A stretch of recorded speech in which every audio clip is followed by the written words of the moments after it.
not optimist as him. Like him, I'm not optimist, and I think that even if we must define what it was said before during this afternoon, we must define what is really terrorism. We must speak about it. It could be open. It's a real debate. When I speak with some people from Muslim countries, they tell me that Hamas and even Al Qaeda and some other movements like Hezbollah, I know those three are very different between them, but all those movements, can they be defined as terrorist? It's for our point of view, of course, it's not a question we accept to make, because we have a democratic behavior, but I understand that it's an important issue for the Muslim world and the people who think that this Islamic terrorism is not only a problem of Islamic revivalism, but it should be a kind of response to the terrorists of the state terrorism that you denounce, and that should be Israel. It's an important issue, but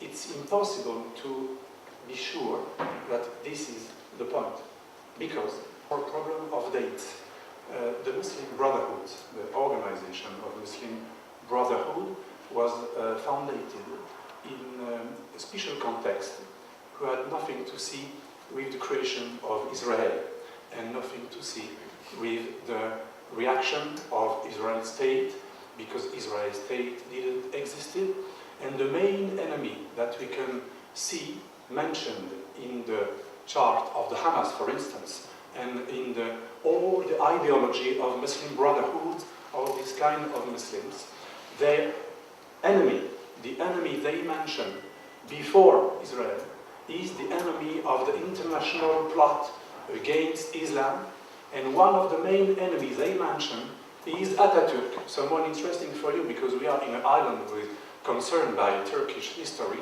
and Atatürk, the one who wanted to destroy the caliphate and abolish the caliphate, is the first and the main enemy of all those people who come from the Muslim Brotherhood background and ideology. And I think, of course, it doesn't solve the problem we want to face now. It doesn't justify any kind of things that could make Israel, of course, I'm sure of it. And I know it's obvious, and we all know this, but it's important to mention that the main enemy of the Muslims are the Muslims, and the main enemies of the Arabs are the Arabs. And the problem of Jerusalem and the problem of the Israeli conflict, one other enemy is also the mediatization. We don't mention in France, because in our Institute of Geopolitics we analyze representations were the main important concept for us, representations of the both sides. And no conflict is so spread, so mentioned, so mediatized as the Israeli-Arab conflict, and we should wonder why. And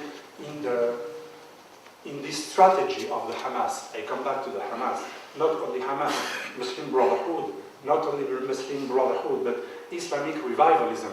And you were right to say not only Sunni, even Shia. I think this trap is becoming more and more precise against the Arab themselves and the Palestinians themselves when we analyze the strategy of Iran. The strategy of Iran nowadays is to use the fanatization, the extremist, impressive fanatization of this conflict, and the fact that we were in a conflict between Arabs and Israelis, or Arabs and Jews, and now we are facing the fact that the conflict has become, for many people and for many representation, a religious conflict. And Iran, who is not Arab and not Sunni, was quite clever. They invented the checks, and they are a very intelligent strategy. They know that this Israeli-Arab conflict has become the main concept of all the dictators, Muslim dictators, Arab dictators, to hide their domestic problems, their domestic responsibilities, and those who most mention this Arab-Israeli conflict are the first who were the enemies and the traditional enemies of the Palestinians. traditional enemies of the nationalists in Palestine who are Islamists, because the logic of Islamist movement is an anti-national movement, like says Khomeini, but like says also the Charter of the Hamas, and like says any normal Islamist believer who has the Islamic background. The nationalism is a shame, is a sin, is something which must be condemned. Then, for this reason, Islamism is the first enemy of national Palestinism. And Shia strategy of Iran is the strategy of having the atomic bomb in order to increase the powerful, the dimension of Iran against his neighbors who are Sunni or Arabs. And this strategy, religious strategy of instrumentalizing the Israeli-Arab conflict has become a trap for the Arabs and the Palestinians, as we saw when I made a report during the 2006 war. It was very interesting when I saw some Palestinian people who are Israeli citizens and who are happy to see the strategy of the Hezbollah and of the Iran, and when the Muslim League wanted to condemn the pro-Iranian Hezbollah strategy, but it has a big problem.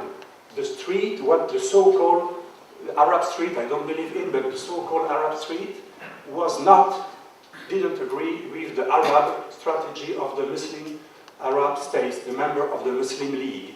And the strategy of Iran was very interesting. This conflict has become a religious conflict. They used this dimension to hide the real reason of the atomic bomb of Iran, who will be a bomb against Arab and Sunni states, and they hide it, making believe that they are the only defenders and protectors of Palestinian and Arab nationalism. Well, I know that you all know this. Why do we say this in France? Because in France, and I will conclude, we are very criticized in all the world for having created the secularity, the laïcnique, like say the Turks, laïcnique, the secular thinking, the fact of building a diplomacy on secular. And even if our President Sarkozy recently said a very nice thing about the Islam in Saudi Arabia that we don't all share, because when he said that Saudi Arabia is the modernity of Islam and the reconciliation between Islam and modernity and tolerance, we don't all share our dear president, even if we like something that he did. But even if this president is little changing, is making a little revolution, it's still something that is very important for us. We are sure that the main solution is not making pragmatic proposition that no one wants. The problem is the hatred. The lessons, the teaching of the hatred are so far so strong that even in our suburbs, a Jew or an Arab are thinking like in some Arab countries or in Palestinian zones where people are fighting. Some people, only because they are Jew, they can be aggressed in the street because they are accused to be Nazi Israeli, because now we mix things, you know, with the presentation, you are a Nazi Israeli because you are a Jew, and you are in the street with something that reminds you are a Jew that you must be killed. We face things, something like this in all the world. The lesson of the hatred, the teaching of the hatred, thanks to the religion and the use of religion, and the fact that we transform a Palestinian-Israeli conflict into a clash of civilization conflict and a religious conflict. The main, I know it's easy to say this, and it's not pragmatic, it's not precise, I don't mention something concrete, but we cannot do anything. There will never be any peace as soon as the one I interviewed, Mr. Lieberman, for instance, he told me, Aravim Mechabelim, as soon as we have Arab citizens in our country, we will have terrorists. And as soon as on the other side, some people say that they are evil, you know that in the Palestinian TV, in some Arab TVs, in some Muslim countries, in the public television, we see the whole story of the protocol of the Wise of Zion, which is mentioned in the charter of the Hamas, the fact that the children, they are killed by Jews who want to eat their body and to drink their blood. This kind of old, stupid and fanatic representation are not only stupid, it can make laugh some people, but it's something which is increasing. We never observed such an important teaching of hatred. And we know by the story that the teaching of hatred cannot allow any kind of peace. Then what can we do against this teaching of hatred who is mentioned by religious rhetoric and religious text? We must come to more rationality, and we must come back to a secular mind, a secular vision of the world, and we must face it even not only in France or here, but even in the United Nations. Now we can face this problem in the United Nations. I really conclude, in the United Nations, the Muslim states now want to introduce some legislation and some proposition. We fight against this with the Humanist International Organization. They want to introduce legislation in all the countries of the world. We can permit people to prohibit any criticism of religions. It's something very important and it's very grave, because it's linked to the Israeli-Palestinian conflict. There is a will in all the world, but even in the United Nations, to make people return to the Middle Age mentality, that we will not able to criticize any text because it's a religious text.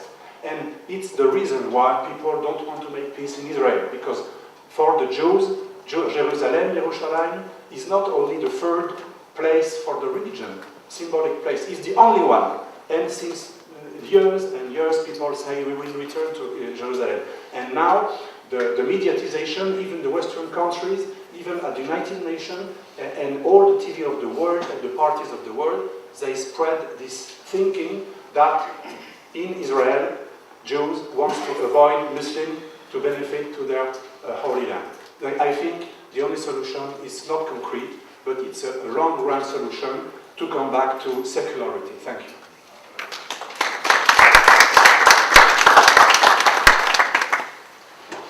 Thank you very much.